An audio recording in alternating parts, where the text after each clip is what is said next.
दुनिया का एक बेहद खतरनाक योद्धा, जिसके युद्ध की रणनीतियाँ आज भी दुनिया की बड़ी-बड़ी यूनिवर्सिटीज़ में पढ़ाई जाती हैं। एक इतना बहादुर योद्धा, एक ऐसा योद्धा जो जिस युद्ध में शामिल हो जाता था, तो लोग ये मान के चलते थे कि अब जीत पक्की है। एक ऐसा योद्धा जो इस्लाम का खुला हुआ दुश्मन था, कट्टर दुश्मन था, जो मुसलमानों का कट्टर दुश्मन था। एक ऐसा योद्धा जो मुसलमानों का नामो-निशान इस दुनिया से मिटा के रख देना चाहता था। जिस योद्धा की बात हम कर रहे हैं, उसका नाम है हज़रत खालिद बिन वलीद रज़ियल्लाहु तआला अन्हु। 1 मिनट, हज़रत खालिद बिन वलीद रज़ियल्लाहु तआला अन्हु, ये तो मुसलमान थे, फिर ये इस्लाम के खिलाफ और मुसलमानों के खिलाफ कैसे लड़ सकते हैं? यही तो सच्चाई समझनी है। ये बात तब की है जब हज़रत खालिद बिन वलीद रज़ियल्लाहु तआला अन्हु ईमान नहीं लाए थे, मुसलमान नहीं थे। हज़रत खालिद बिन वलीद रज़ियल्लाहु तआला अन्हु का जन्म सन 592 ईस्वी में मक्का में हुआ था। और जब ये कुछ बड़े हुए तो युद्ध में बड़े ही माहिर थे, ये बड़ी हिम्मत थी इनके अंदर, बड़ी साहस थी। और ये उन्हीं लोगों के साथ में थे जो इस्लाम के दुश्मन थे, उन दिनों मुसलमानों के दुश्मन थे। हज़रत खालिद बिन वलीद रज़ियल्लाहु तआला अन्हु जब तक ईमान नहीं लाए थे, तब तक बहुत सारी जंगें मुसलमानों के खिलाफ लड़ते रहे, और कोई भी ऐसा मौका नहीं छोड़ा जिसमें वो मुसलमानों को नुकसान पहुंचाने से चूक जाए। हमेशा कोशिश करते रहते थे मुसलमानों को नुकसान पहुंचाने की, उनका नामो निशान दुनिया से मिटा के रख देने। इस्लामिक हिस्ट्री की एक बड़ी मशहूर जंग है जिसे जंग उहुद के नाम से जाना जाता है। एक ऐसी जंग जिसमें मुसलमान जीतने वाले थे, या यूँ कहिए कि बिल्कुल लगभग जीत चुके थे, लेकिन जो उस समय मुसलमानों की दुश्मन सेना थी, उनमें हज़रत खालिद बिन वलीद रज़ियल्लाहु तआला अन्हु थे। हज़रत खालिद बिन वलीद रज़ियल्लाहु तआला अन्हु जो थे, वो जंग में, युद्ध में बड़े ही माहिर निकले, और इनकी रणनीतियों की वजह से मुसलमानों का बहुत बुरा हाल हुआ इस जंग में। एक ऐसी जंग हुई जिसमें मुसलमानों की लाश के साथ निहायत ही बेइज्जती के साथ पेश आया गया, बहुत ही खिलवाड़ किया गया, इनके जिस्म के टुकड़े-टुकड़े कर दिए गए। इसी जंग में मरी हुई लाशों के नाक कान काट कर अलग कर दिए गए। एक लाश तो ऐसी थी जिसे फाड़ करके कलेजा निकाल करके खाया गया इसी जंग में। इतनी खतरनाक जंग हुई, और ये जो दुश्मन मुसलमानों के ऊपर जुल्म ढा रहे थे, उन्हीं लोगों में से थे हज़रत खालिद बिन वलीद रज़ियल्लाहु तआला अन्हु। लेकिन ये सब तब की बात है जब ये ईमान नहीं लाए थे। हज़रत खालिद बिन वलीद रज़ियल्लाहु तआला अन्हु मुसलमानों को देखना भी नहीं चाहते थे। एक बार हुआ ऐसा कि आप सल्लल्लाहु अलैहि वसल्लम सहाबा लोगों के साथ, यानी अपने लोगों के साथ सफ़र पे कहीं जा रहे थे, और फिर सामना हो गया हज़रत खालिद बिन वलीद रज़ियल्लाहु तआला अन्हु से। और उस समय भी अभी हज़रत खालिद बिन वलीद रज़ियल्लाहु तआला अन्हु ईमान नहीं लाए थे, मुसलमान नहीं हुए थे, सच को नहीं समझे थे, ना उसे मान रहे थे।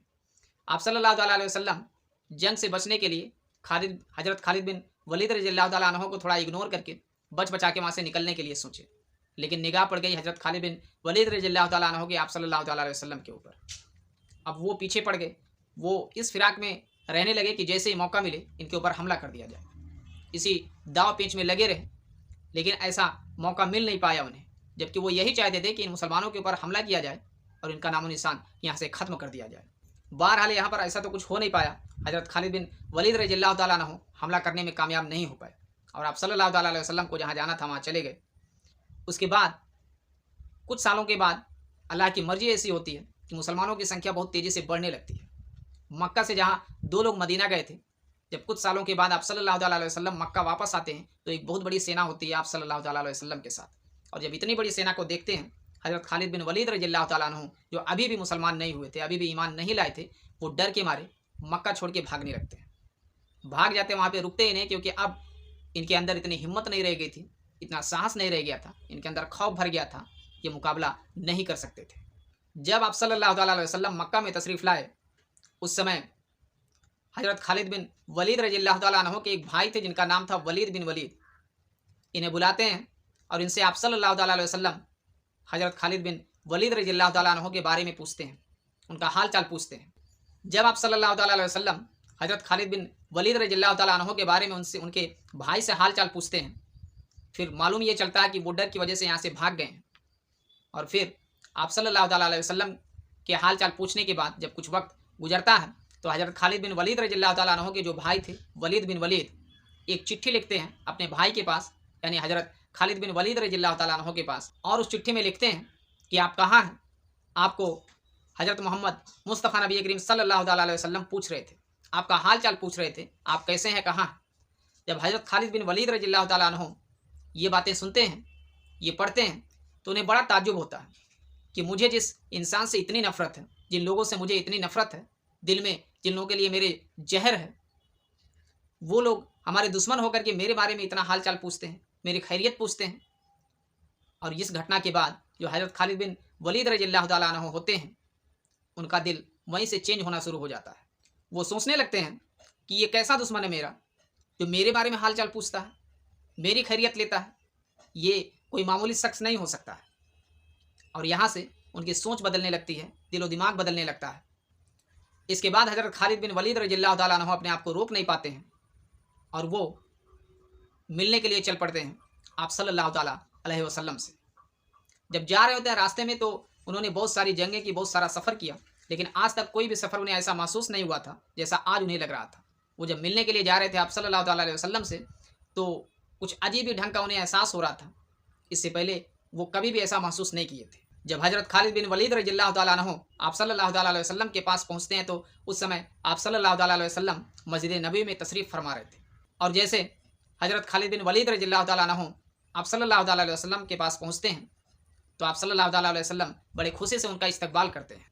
और जब ऐसा व्यवहार, इस तरह का बर्ताव आप सल्लल्लाहु ताला अलैहि वसल्लम का देखते हैं हज़रत खालिद बिन वलीद रज़ियल्लाहु ताला अन्हु, तो आज उन्हें अपने जो भी पीछे वो काम किए थे, जो भी जुल्म व सितम किए थे मुसलमानों के ऊपर, जो साजिशों में, जिन साजिशों में वो शामिल हुए थे, सारी चीज़ें बिल्कुल उनके दिमाग में याद आ रही थी और इतने शर्मिंदा हो रहे थे कि उनकी नज़रें ऊपर नहीं उठ रही थी। आज निगाहें ऊपर उठ ही नहीं रही थी, बिल्कुल नज़रें झुकाए आप सल्लल्लाहु ताला अलैहि वसल्लम के सामने खड़े थे हज़रत खालिद बिन वलीद रज़ियल्लाहु ताला अन्हु। इसके बाद हज़रत खालिद बिन वलीद रज़ियल्लाहु ताला अन्हु आप सल्लल्लाहु ताला अलैहि वसल्लम के सामने और तमाम सहाबा लोगों के सामने ईमान ले आते हैं, इस्लाम में दाखिल होते हैं। अब उन्हें सच मालूम हो जाता है, सच्चाई क्या है सब कुछ समझ में आ जाती है। और फिर जब वो शख्स जो कभी इस्लाम के और मुसलमानों के कट्टर दुश्मन हुआ करते थे, आज मुसलमान होने के बाद, इस्लाम में शामिल होने के बाद, अब वो सच के रास्ते पर चल के जुल्म के खिलाफ लड़ने के लिए तैयार हो जाते हैं। जब हज़रत खालिद बिन वलीद रज़ियल्लाहु ताला अन्हु ईमान ले आते हैं, मुसलमान हो जाते हैं, मुसलमानों के साथ शामिल हो जाते हैं, इसके बाद इन्होंने कुल 125 जंगें लड़ी और अल्लाह की शान ये देखिए कि एक भी जंग में शिकस्त नहीं खाई। किसी एक भी जंग में हज़रत खालिद बिन वलीद रज़ियल्लाहु ताला अन्हु की हार नहीं हुई। और इनकी बहादुरी इतनी थी, ये युद्ध में इतने माहिर थे कि जिस भी युद्ध में शामिल होते थे तो फिर लोग ये समझते थे कि जीत पक्की है। और इनके इस बहादुरी की वजह से आप सल्लल्लाहु ताला अलैहि वसल्लम ने इन्हें सैफुल्लाह की उपाधि दी। सैफुल्लाह का मतलब अल्लाह की तलवार।